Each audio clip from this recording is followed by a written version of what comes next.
ಮುಖ್ಯಮಂತ್ರಿ ಮತ್ತು ಉಪಮುಖ್ಯಮಂತ್ರಿ ಇಬ್ಬರಿಗೂ ಕೂಡ ಇವತ್ತು ಬಿಗ್ ಡೇ.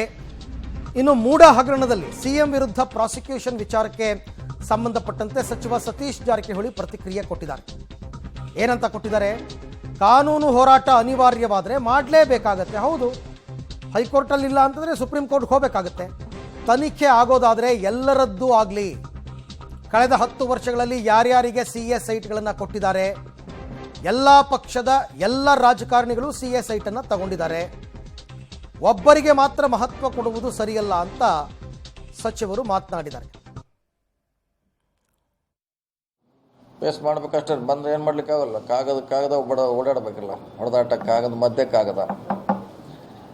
ಈಗ ಅವ್ರು ಏನು ಬಂದ್ರು ನೋಡೋಣ, ಏನು ಕೊಟ್ಟಿದ್ದಾರೆ, ಏನು ಬರ್ತೈತೆ ಬಂದ ಮೇಲೆ ಅದೇನು ಅನಿವಾರ್ಯ ಇದ್ರೆ ಮತ್ತೆ ಹೋರಾಟ ಮಾಡಲೇಬೇಕು. ಲೀಗಲ್ ಬ್ಯಾಟಲ್ ಮಾಡಲೇಬೇಕು.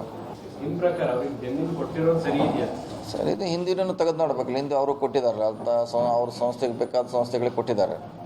ಬೆಂಗಳೂರು ಸುತ್ತಮುತ್ತ ಕೊಟ್ಟಿದ್ದಾರೆ, ಬೇರೆ ಗಡಿ ರಾಜ್ಯದಲ್ಲೆಲ್ಲ ಕೊಟ್ಟಿದ್ದಾರೆ. ಸೊ ತನಿಖೆ ಆಗುವಂಗ, ಚರ್ಚೆ ಆಗುವಂಗಿದ್ರೆ ಎಲ್ಲ ಆಗಬೇಕಲ್ಲ. ಖರ್ಗೆ ಅವ್ರದ್ದು ಒಂದೇ ಯಾಕೆ, ಅದೊಂದು ಸ್ಪೆಷಲ್ ಅಂತ ಎಲ್ಲರದ್ದು ಆಗಲ್ರಿ. ಹಿಂದೆ ಕಳೆದ 10 ವರ್ಷಗಳಲ್ಲಿ ಯಾರ್ಯಾರು ಕೊಟ್ಟಿದ್ದಾರೆ, ಹಿಂದಿನ ಸರ್ಕಾರ, ಈ ಸರ್ಕಾರ, ಚರ್ಚೆ ಆಗಬೇಕು. ಒಬ್ಬರಿಗೆ ಅಷ್ಟು ಮಹತ್ವ ಕೊಡೋದು ಅವಶ್ಯಕತೆ ಇಲ್ಲ. ಸಾಕಷ್ಟು ಸರ್ಕಾರಿ ಜಮೀನುಗಳನ್ನು ಸಾವಿರಾರು ಎಕರೆ ಕೊಟ್ಟಿದ್ದಾರೆ ಇತಿಹಾಸದಲ್ಲಿ. ಸೊ ಇಂದ ನಾವು ಹಿಂದಿಂದ ಬಿಟ್ಟು ಬಿಡೋದು, ಈಗಿಂದ ಅಷ್ಟೇ ಮಹತ್ವ ಕೊಡೋದು, ಇದನ್ನೇ ಭಾರಿ ಮೇಲೋ ಇದು ಸರಿ ಆಗೋಲ್ಲ. ಹಾಗಂದ್ರೆ ಎಲ್ಲ ಚರ್ಚೆ ಆಗಲ್ಬೇಕಾರೆ ಫೇಸ್ ಮಾಡ್ಬೇಕಷ್ಟೇ.